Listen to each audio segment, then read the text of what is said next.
Parashat Vayetze begins with the story of Jacob leaving Beersheba, departing from his parents' home and embarking on a journey to establish his family, the future house of Israel.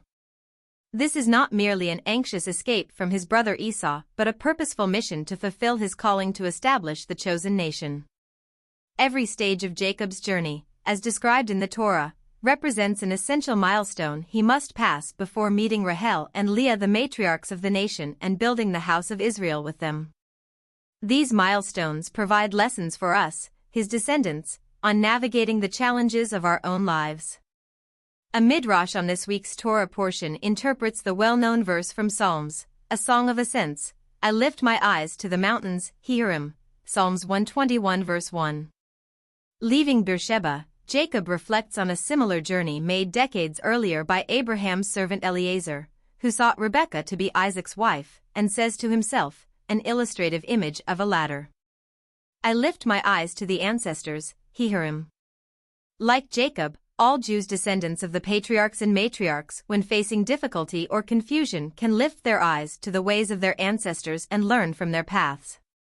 As the sun begins to set, Jacob halts his journey and spends the night at Mount Moriah, the site where his grandfather Abraham bound Jacob's father, Isaac.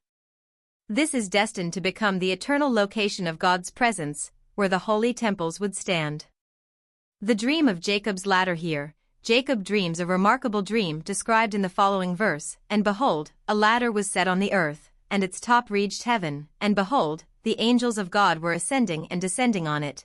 Genesis 28 verse 12. Clearly, the ladder is not functional, as angels would not require one to ascend or descend.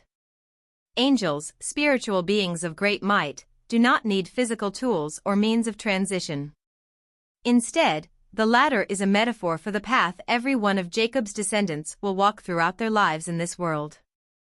The ladder symbolizes the mission of a Jew, to ascend and elevate, to sanctify the physical, and to uplift the mundane toward the sublime.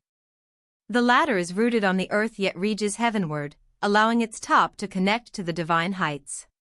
Rabbi Chaim of Volozhin, 1749–1821, founder of the Volozhin Yeshiva, which operated throughout the 19th century in the Russian Empire, notes in his book Nefesh HaHaim the linguistic nuance of the phrase mutzav arza, set on the earth, instead of the more conventional mutzav beretz, set on the land. He explains that the phrasing suggests a destination. The term arza indicates that the earth itself is also a destination, alongside the heavens. Judaism presents a profound dual challenge. On the one hand, it sets before us a lofty, almost unimaginable goal. As a Jew, a descendant of the patriarchs and matriarchs, you are called to lift your eyes heavenward and align all your actions with the highest realms of existence. Even while living in the physical world, your mind must aspire to reach the heavens.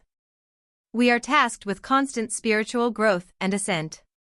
Yet this spiritual challenge has a complementary aspect.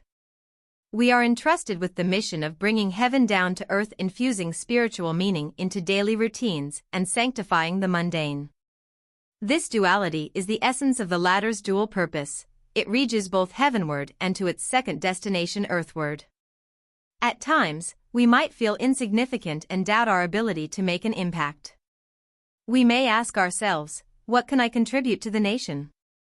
And underestimate our own worth. However, this past year of war has revealed among us radiant souls whose heads reach the heavens, remarkable individuals who serve as sources of inspiration to us all. Let us remember that each of us is a ladder set on the earth, capable of drawing down divine light to illuminate the world and its inhabitants. The writer is the rabbi of the Western Wall and holy sites.